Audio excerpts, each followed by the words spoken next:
transit di dunia sesaat.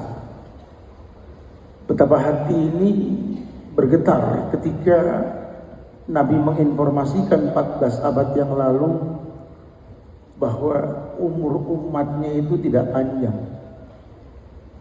Kata Nabi, umru ummati baina sittin wa sab'in. Umur umatku ini, kata Nabi, antara 60 70. Insyaallah ini bukan ditakut-takutin, supaya kita ngerti bahwa kita ini umat Muhammad umurnya nggak panjang. Walaupun kadang-kadang kita minta tolong dalam doa kita ke Allah, mintanya umur yang panjang. Nabi sudah kasih bayangan sittin wa sab'in, antara 60 70. Aqallu zada min dzalik. Ada yang lebih dari 70 tapi sedikit. Semoga kita tergolong yang sedikit. Amin.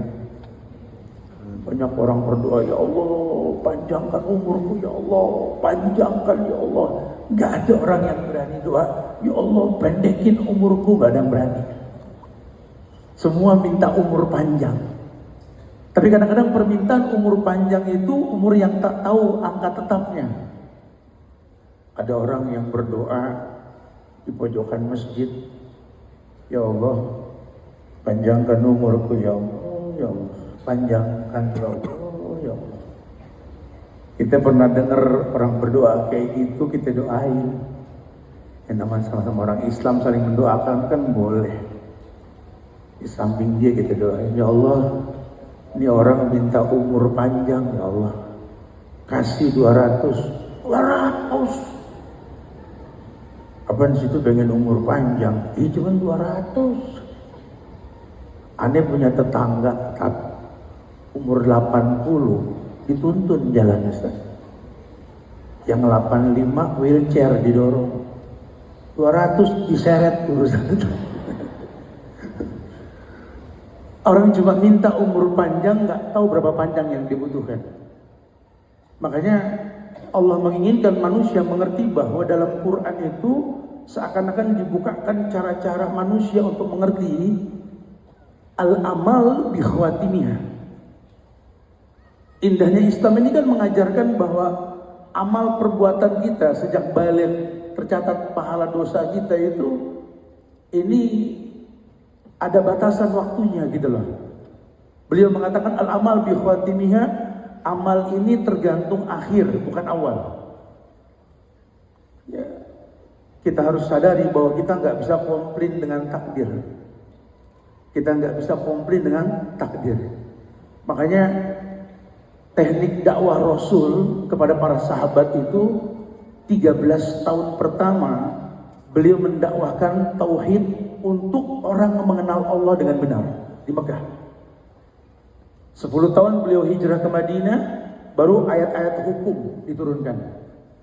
Karena kalau kita bicara hukum dalam kondisi tauhid akidah kita belum betul, kita menganggap agama ini seperti sesuatu yang menakutkan gitu loh.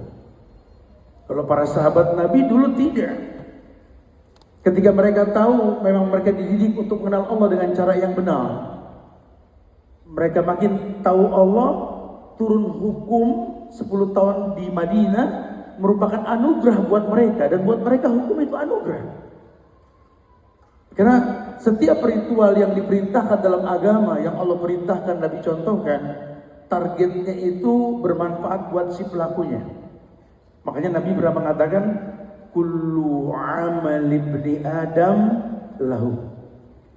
Bahwa setiap ritual ibadah anak Adam itu akan kembali pada si pelakunya. Kullu amal ibni Adam lahu.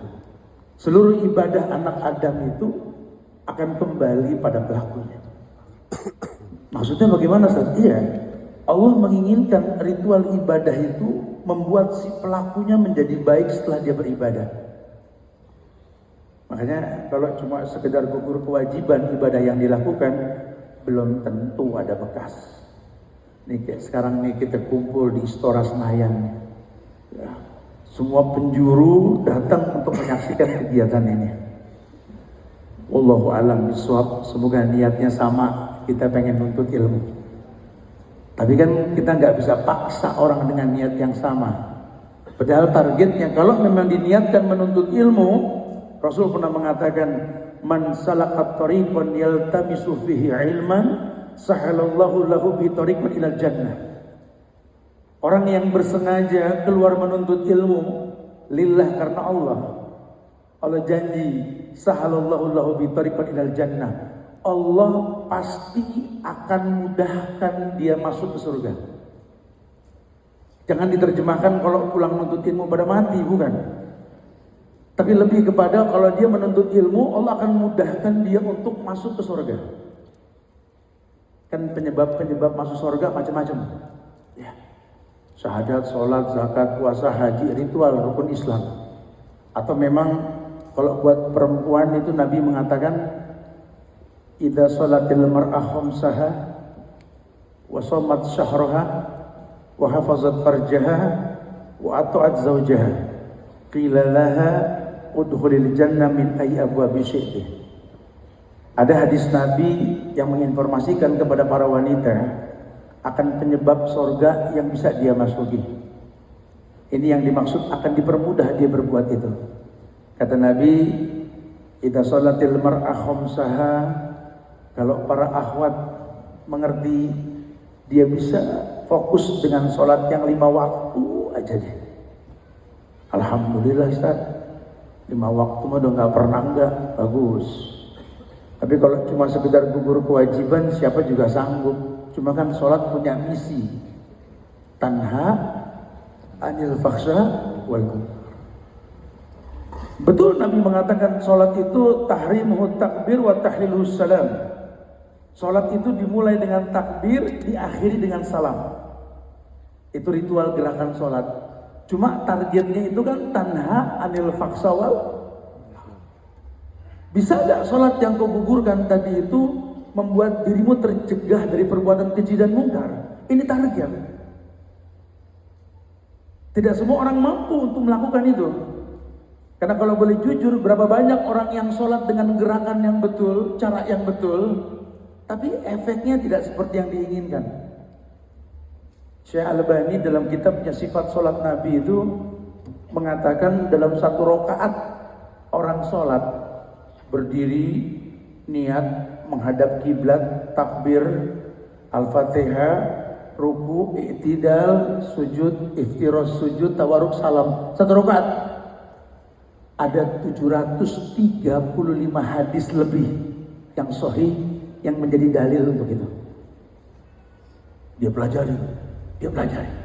Sehingga cara dia takbir Allahu Akbar, yarfa'u yadahu adatan nahwa mankibai au udhunai.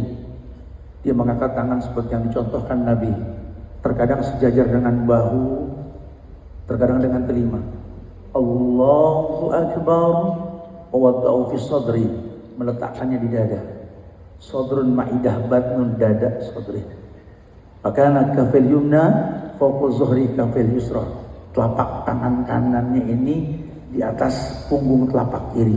Betul. Bukan tidak. Betul. Tapi sholat yang dia lakukan Allahu Akbar, sama orang tua ribut. Allahu Akbar, sama mertua nggak tegur-teguran. Allahu Akbar, ditagih utang, afwan akhi, afwan ukhti.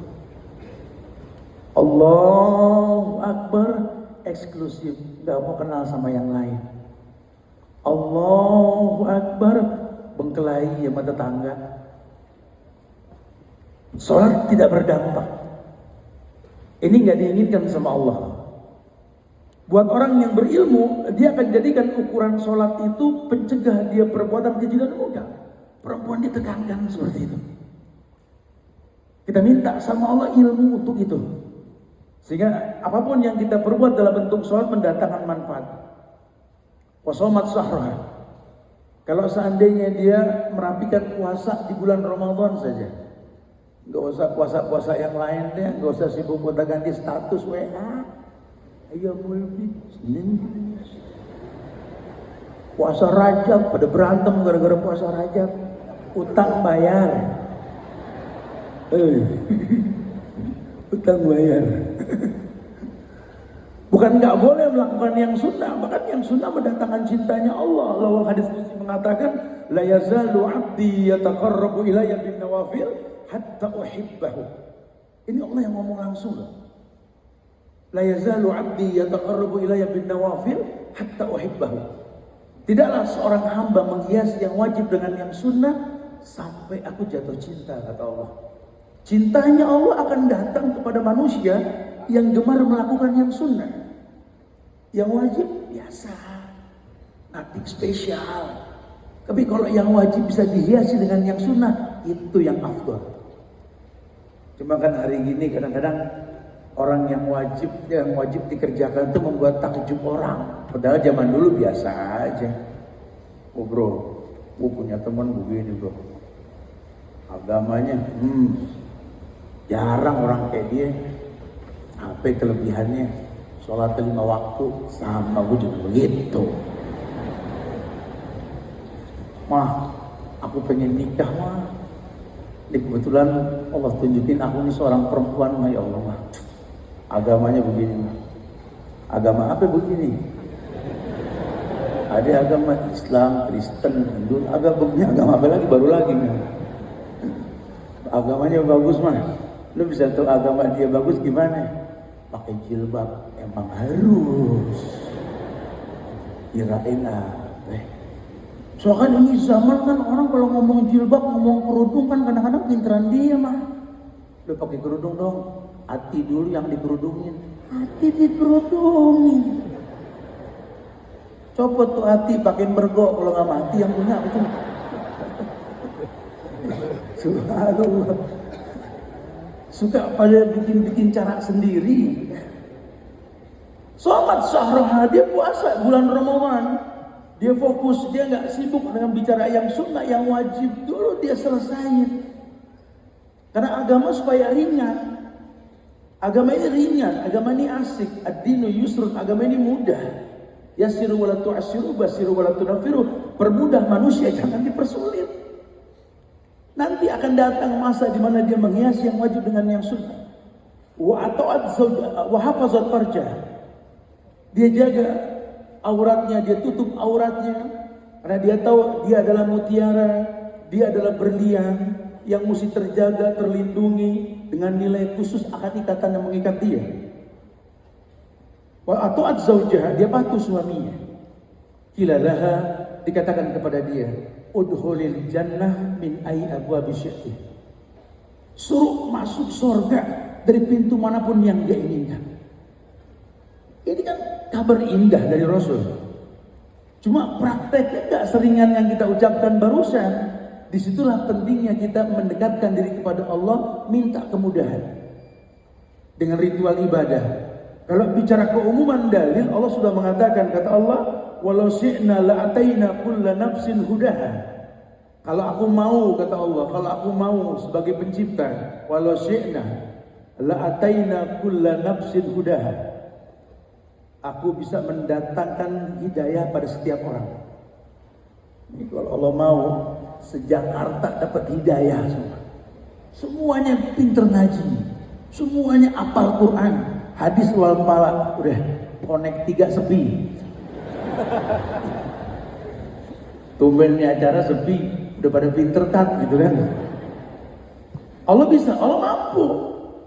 Cuma kata Allah, walakin haqqal qawlu minni la'amla'anna jahannama minal jinnati wan nasi ajmain. Tapi telah mantap ucapanku, kata Allah, dan kupenuhi neraka dengan manusia dan jin dan batu sebagai bahan bakarnya. Maksudnya apa? Ya, agar manusia tahu kalau ada syariat yang Allah syariatkan kepada manusia, keuntungannya bukan milik Allah, kerugiannya pun bukan milik Allah, kembali kepada kita.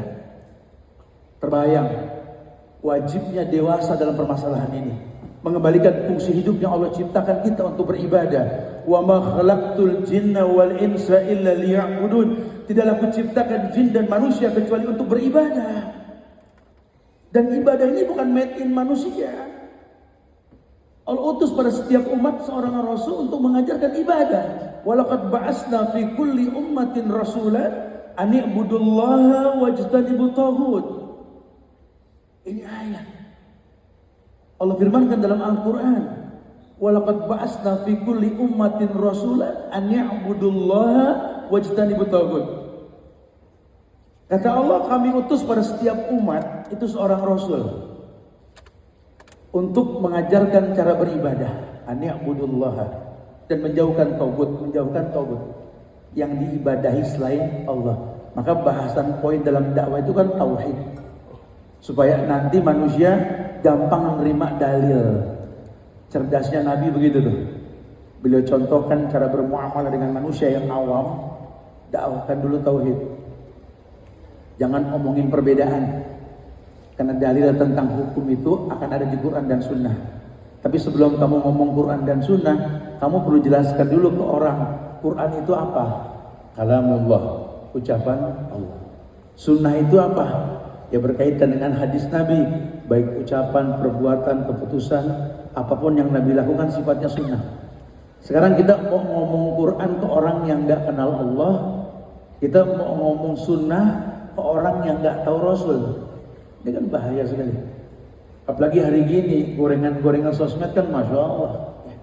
Orang digiring untuk yakin dengan apa yang dia perbuat walaupun tanpa contoh, cuma bicara kemasan. Agama bukan seperti itu. Agama menginginkan pada setiap ritual yang kita lakukan mendatangkan kebaikan. Supaya sifat manusia tetaplah kanut ingkar kepada Allah. Nah ketika dia paham bahwa dirinya tercipta untuk beribadah, ini modal dasar. Umur yang singkat ini nggak membuat mereka terlena, nggak membuat mereka terkecoh. Ya, karena hari di mana kita berada, tiap hari itu berkurang bukan bertambah. Kafabil mautin nasihat, cukup maut sebagai nasihat. Tidak semua orang mampu untuk memanfaatkan waktu tersebut. Makanya Allah sang pencipta waktu bersumpah demi waktu demi masa. Wal asri innal insana lafi. Allah boleh bersumpah dengan apa yang dia ciptakan. Kata Allah, demi waktu demi masa.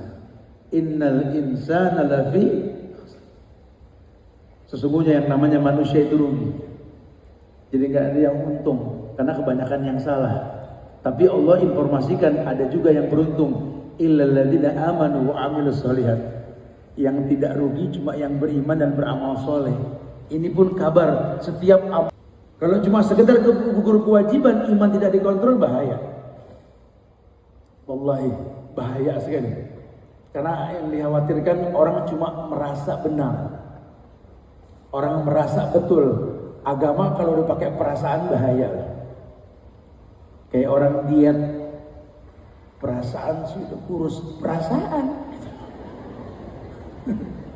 Ya, kan orang yang lihat. Ya, padahal sih mestinya ukuran dia nyaman tidaknya sholat.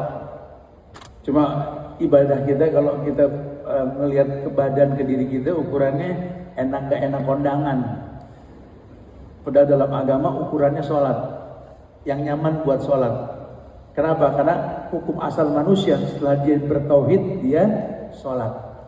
Allah pengen setiap manusia mengerti ini. Waktu yang dia miliki makin sempit bukan makin banyak. Allah bersumpah demi waktu, wal asri demi waktu demi masa. Innal insana lafi khusr. Sesungguhnya manusia itu rugi. Illal ladzina amanu wa amilus shalihat, kecuali yang beriman dan beramal soleh. Yang dikatakan tidak rugi itu orang yang beriman beramal soleh. Kenapa tidak rugi? Karena dia mendapatkan manfaat dari amal soleh yang dia lakukan dengan stabilisasi iman yang dia miliki. Cuma dia manusia. Hari ini dia rajin beribadah, besok dia bisa malas. Imannya yazid wa yanqus. Manusia punya iman yang yazid wa yanqus, imannya naik dan turun. Yazidu bil ta'a wa yanqus bil ma'siyat. Kata Nabi, iman itu naik dengan ketaatan, turun dengan kemaksiatan. Yang tahu turun naiknya iman yang punya iman. Diinformasikan. Oleh karena itu, dia mesti punya pergaulan yang menggiring dia untuk bisa menstabilkan iman atau mengingatkan dia lah paling tidak. Illal ladzina amanu wa amilus shalihat, circle-nya wa tawassaw bil haqq wa tawassaw bis sabr. Dia punya lingkungan yang saling menasihati. untuk urusan yang hak, yang benar. Jadi kalaupun kita nongkrong di tempat-tempat tongkrongan yang biasa kita nongkrong, Islam agama yang nggak melarang untuk kita nongkrong. Cuma Islam akan bertanya, kita nongkrong tujuannya apa? Ya, karena hukum asal kita nongkrong di semua tempat itu sifatnya mubah. Tinggal balikin, nongkrong untuk apa? Min husnil islamil mar'i tarkuhu ma la ya'nihi. Bentuk kesempurnaan Islam seseorang itu ketika meninggalkan sesuatu yang enggak bermanfaat. Kira-kira Anda kalau nongkrong manfaatnya apa? Kenapa? Karena Anda pakai waktu yang Allah ciptain. Waktu itu nikmat, masih punya waktu, masih punya nikmat. Nikmat itu bakal ditanya, summa latus'aluna yawma idzin 'anil na'im. Allah bakal tanya. Jangan sembarangan. Makanya dikatakan dalam riwayat bahwa kalau dalam tongkrongan kita mesti banyak bicara, hati-hati. Ibnu Rajab dalam kitab Tazkiyatun Nufus mengatakan salah satu penyakit hati itu kita banyak ngomong tanpa makna. La tuksirul kalam bi ghairi zikrillah. Inna kasratal kalam bi ghairi zikrillah qaswatun lil qalbi wa inna ab'adan nas indallah al qalbul qasih. La tuksirul kalam bi ghairi zikrillah. Jangan kamu banyak ngomong tanpa zikir di dalamnya. Inna kasratal kalam bi ghairi zikrillah, karena banyak ngomong tanpa zikir qaswatun lil qalbi, penyebab hati keras. Wa inna ab'adan nas indallah al qalbul qasih. Dan orang yang paling jauh dari sisi Allah di akhirat nanti orang yang paling keras hati. Sementara maklum, hati ini tolak ukur raga kita. Sebagaimana sabda Nabi, inna fil jasadi mudghah idza saluhat saluhal jasadu kulluh wa idza fasadat fasadal jasadu kulluh ala wahyal qalb. Rasul bilang begitu. Dalam diri manusia itu ada segumpal darah. Kalau segumpal darah ini baik, baik seluruh anggota tubuh. Kalau tidak baik, maka buruklah seluruh anggota tubuh. Ala wahyal qalbu, kata Nabi. Ketahuilah, itulah yang dibilang hati. Ulama mengatakan kalau sudah bicara hati, hati ini menjadi poros sentral dalam diri manusia. Makanya kalau kita nyuruh orang, bro, makanya lu pakai hati dah. Hati siapa dulu? Kalau hati orang yang soleh, insya Allah terwarnai dengan yang baik. Kata Ibnu Qayyim dalam kitabnya Ad-Dawa Dawa, hati itu tergantung yang dilihat, tergantung yang didengar. Kalau yang dilihat baik, yang didengar baik, hatinya pasti baik. Maka orang yang terbiasa melihat yang baik, mendengar yang baik, hatinya baik. Kalau hatinya sudah baik, maka yang diucapkan pasti baik. Yang disentuh pasti baik, yang dilihat pasti baik, yang dia dekati pasti baik. Bukti kebaikan tersebut kata ulama, ketika dia menghiasi yang wajib dengan yang sunnah. Makanya Allah yang bilang, ketika manusia tak mampu mencegah maksiat dari mata, telinga, tangan dan kakinya, ya manusia, nggak ada yang maksum. Maka Allah mengatakan dalam hadis qudsi bahwa kuntu sam'ahu alladhi yasma'u bih, wa basarahu alladhi yubsiru bih, wa yadahu allati yubtisu biha, wa rijlahu allati yamsi biha, wa idza sa'alani la utiyannahu wa idza sta'adzani la uidzannahu. Kata Allah, kalau ini orang bisa bikin aku jatuh cinta dengan menghiasi yang wajib dengan yang sunnah, maka akan kuberikan cintaku padanya, kata Allah.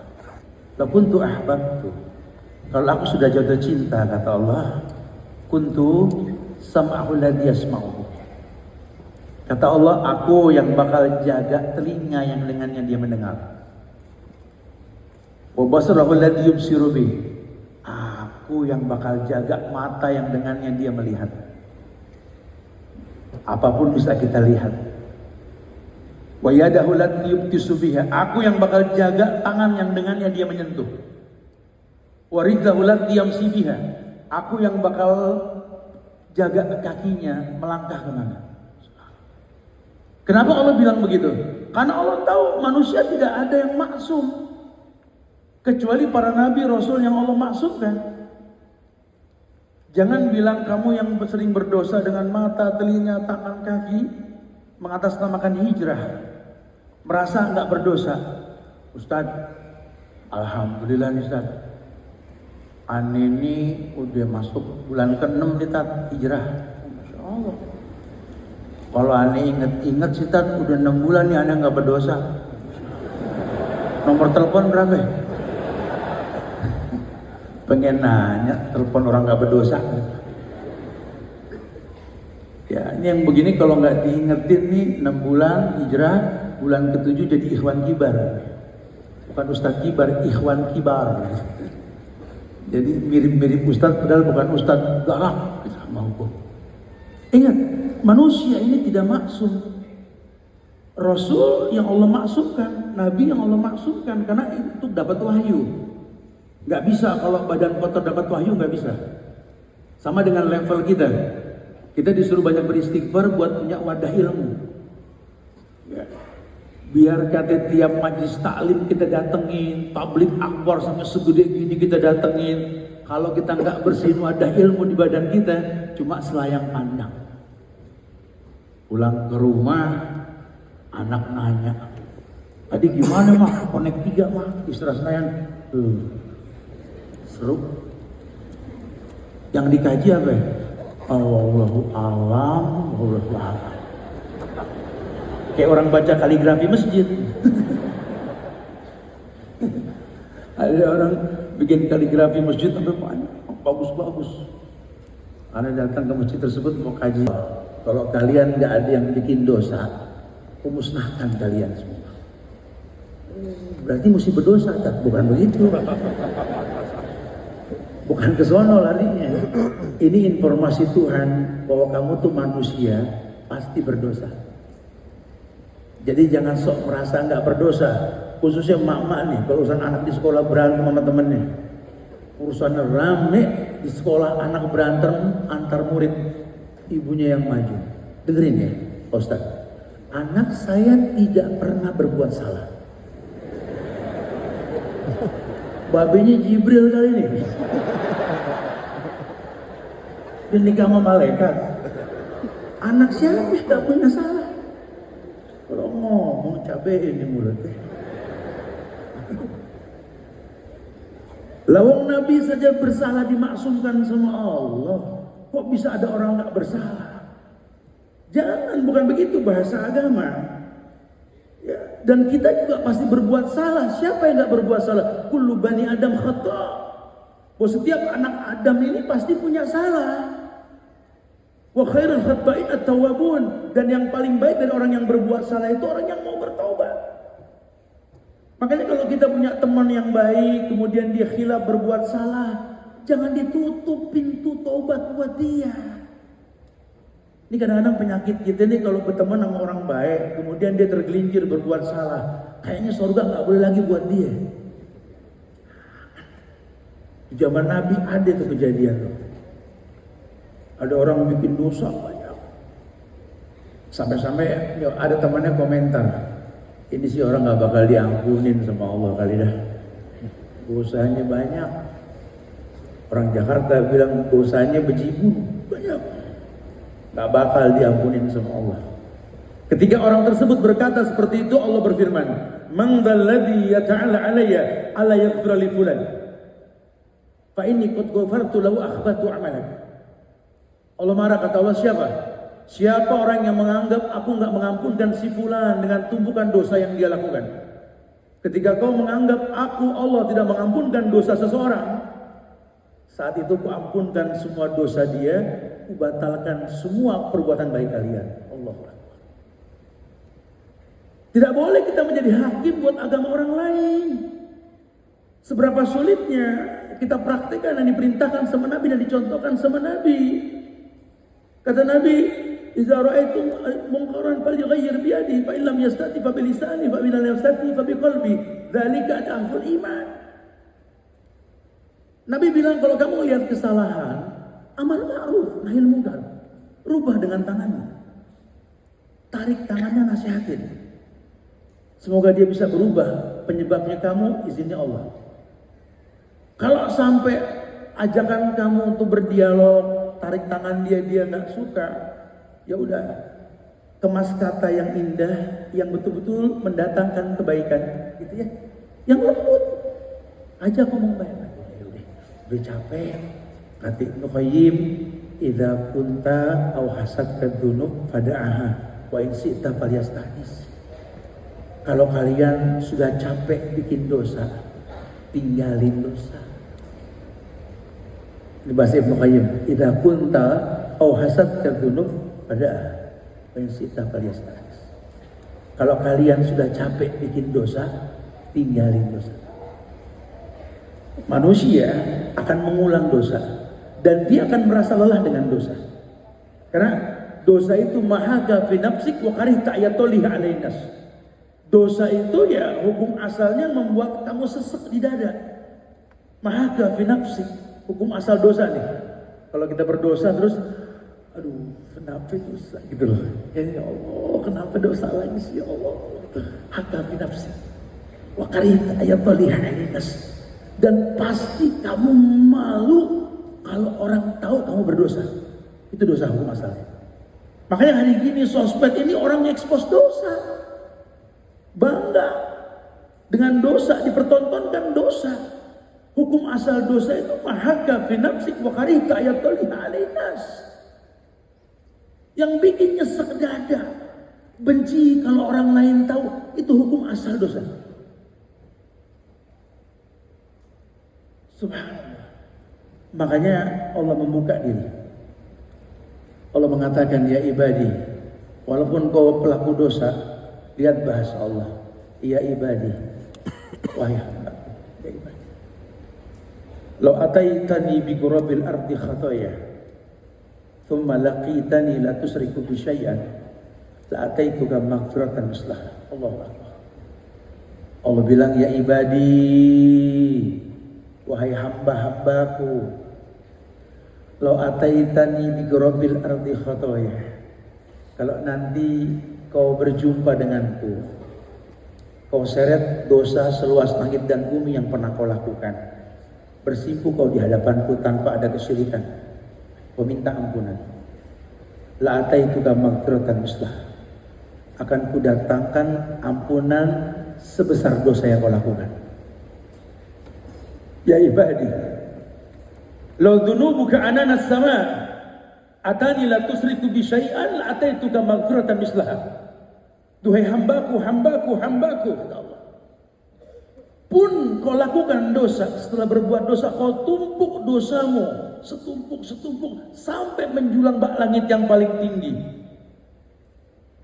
Summa kita la tusriku bi syai'an, kau berjumpa denganku, bersimpuh memohon ampun tanpa ada kesyirikan, kan kudatangkan ampunan setinggi tumpukan dosa yang kau lakukan. Allah Akbar.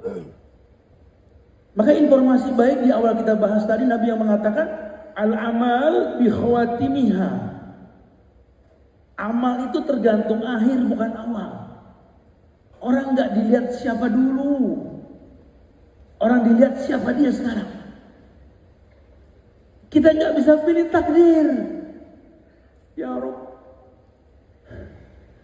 andai aku bisa memilih takdir, aku pengen jadi anaknya Rasul. Andai aku bisa pilih takdir,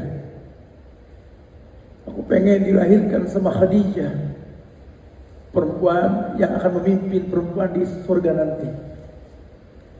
Andai aku bisa memilih takdir, ya Allah, aku pengen jadi anaknya Abu Bakar As-Siddiq, As-Siddiqul Akbar. Yang Nabi mengatakan, "Lau kuntu muttakhidan min ahlil ardi khalilan la takhadtu Abu Bakrin khalilan." Yang rekomendasi Nabi mengatakan, kalau boleh aku memilih kekasih, Abu Bakar kekasihku. Andai aku anak beliau, ya Allah, andai aku bisa memilih takdir, aku pengen jadi anaknya Umar ibn al-Khattab, yang iblis pun takut mendengar langkahnya. Enggak ada yang menggoda aku mungkin. Orang yang dimuliakan dengan surga.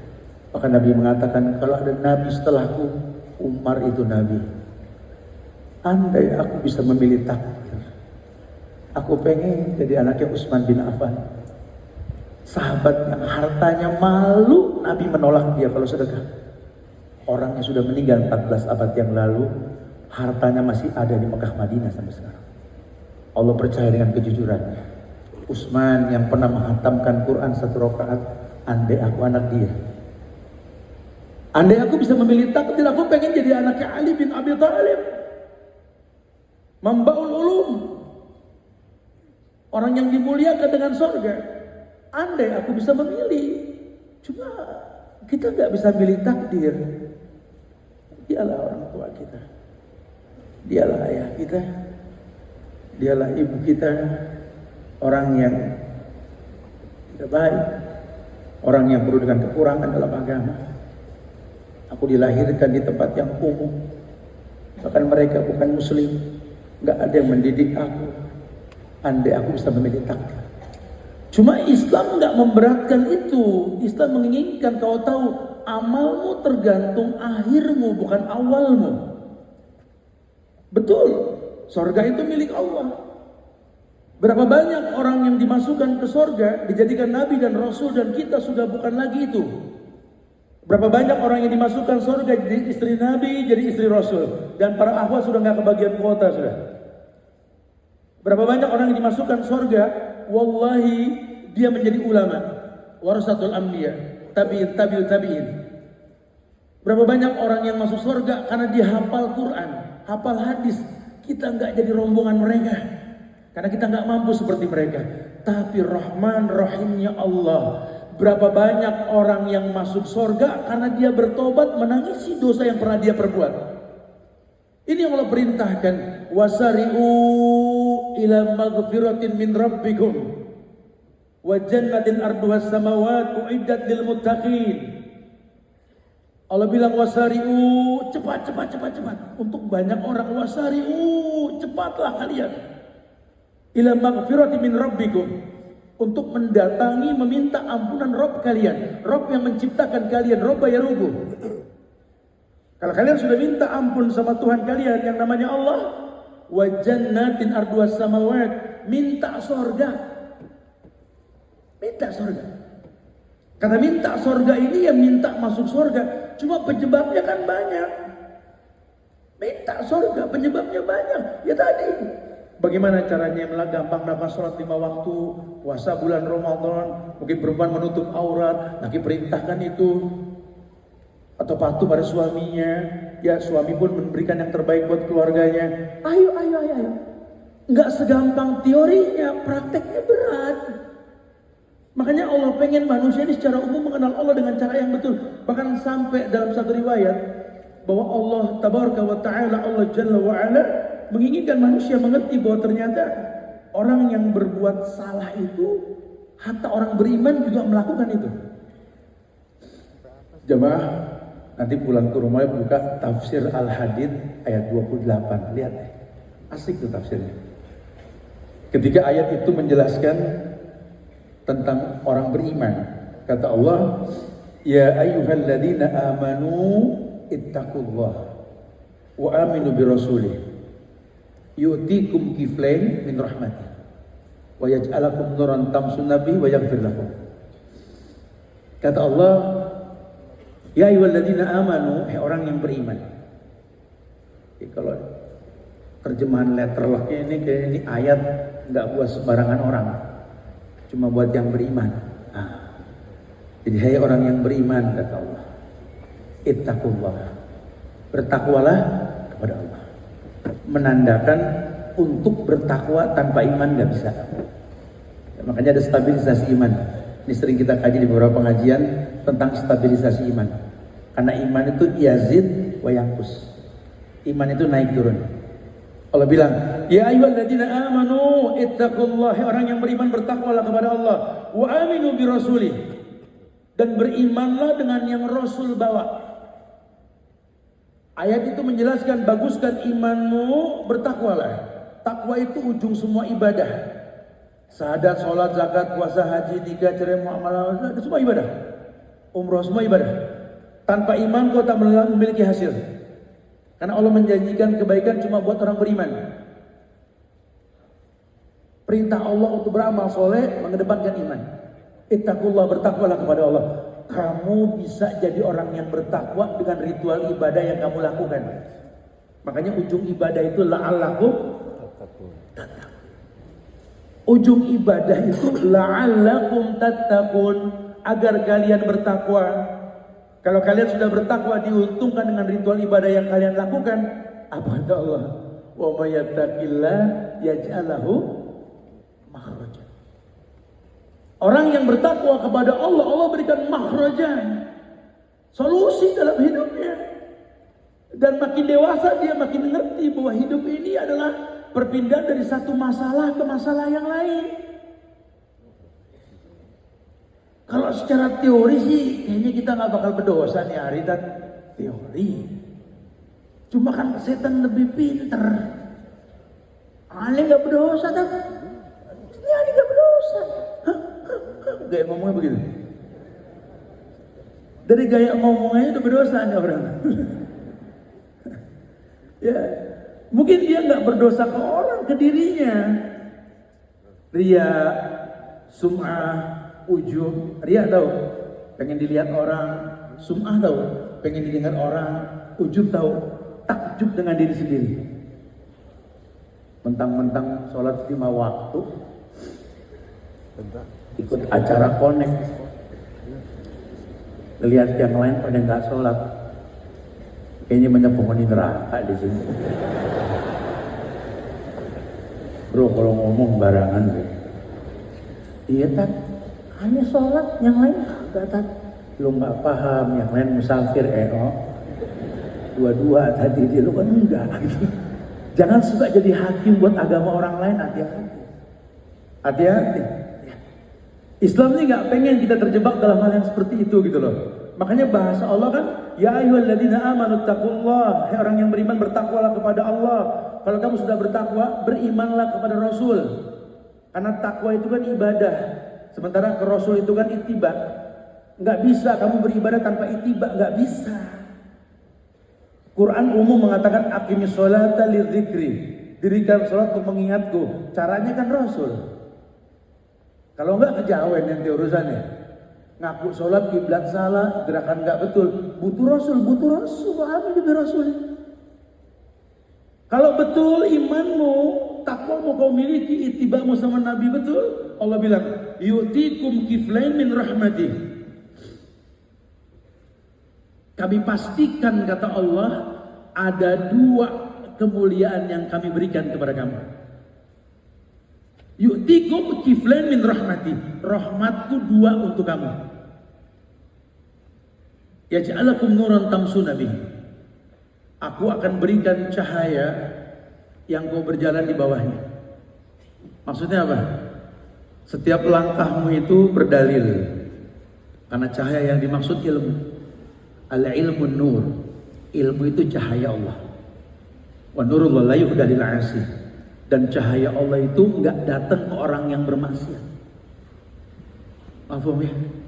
Kalau kamu betul-betul beriman, bertakwa kepada Allah, beriman dengan yang Rasul bawa, kamu bagus itu, Allah berikan 2 manfaat pada ibadahmu. Yang pertama, yaj'alakum nuran tamsuna bihi. Akan kuberikan cahaya yang kau berjalan di bawahnya. Ya. Dan Nabi bawa kita dari kegelapan menuju cahaya terang benderang. Wa yaj'alakum nuran tamsuna bihi. Yang terpenting, wa yaghfir lakum, ku ampunkan kalian, kata Allah. Dan ternyata ampunan Allah ini akan datang ke orang yang beriman dan bertakwa kepada Allah. Jadi nggak cuma modal tobat nangis. Ya, hari gini banyak orang bisa bergaya untuk bertobat dengan menangis. Tapi kalau dia tangisannya betul-betul karena Allah, apa yang Nabi bilang? Syarat orang bertobat salah satunya apa? Wa biki ala khati'ati, tangisi dosamu di masa lalu. Walaupun Allah Ghafurur Rahim, cuma kamunya harus menangisi dosa. Karena akhirat nanti surga dimasuki tanpa dosa. Anda berdosa, mulailah menangisi dosa Anda. Paling tidak ketika nanti Anda sudah bertobat kepada Allah, Anda tidak dipastikan maksum. Cuma Anda lebih berhati-hati untuk tidak mengulangi dosa. Dan menutup kunci habis yang namanya dosa. Bukan mengekspos diri. Atau sengaja kita umbar aib orang supaya orang lain tahu. Hati-hati. Orang yang membongkar aib manusia, dalam satu riwayat dikatakan Allah akan bongkar aibnya walaupun disembunyikan di balik dinding kamarnya. Tugas kita menutup aib orang. Kenapa? Karena kita menginginkan kebaikan buat orang lain. Namanya jariyah. Man dalla ala khairin falahu mislu ajri fa'il. Kata Nabi, orang yang menunjukkan pada kebaikan berpahala sebanyak orang yang berbuat kebaikan tersebut. Masya Allah. Ya. Nah, momen yang tepat kita bahas sekarang ini, tahapan-tahapan kita untuk bisa lebih mendekatkan diri ke Allah. Anggaplah ada cahaya di ujung kehidupan kita. Gak ada kata terlambat untuk kita bertobat kepada Allah. Makanya momentum yang tepat, memanfaatkan waktu yang kita miliki ini untuk berujung kepada kebaikan.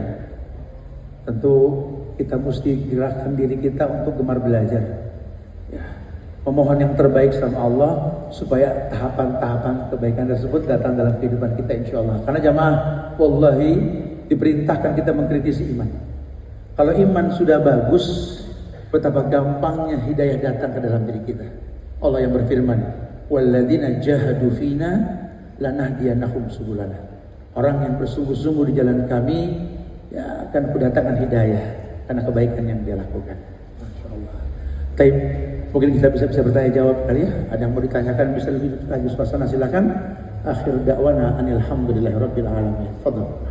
Baik, terima kasih Ustaz Subab. Akan Mama Umi inti ala roksi, kok di atas kepala. Mematuhinya merupakan penyebab datangnya kemuliaan dalam hidup. Tapi tetap ada aturan main. La ta'ata li makhlukin ma'syiatil khaliq. Tidak boleh taat kepada makhluk untuk maksiat kepada Allah Al-Khaliq. Selama memang orang tua kita mengajak pada kebaikan, mentaatinya lebih utama. Mentaatinya lebih utama. Karena janji Allah seperti itu.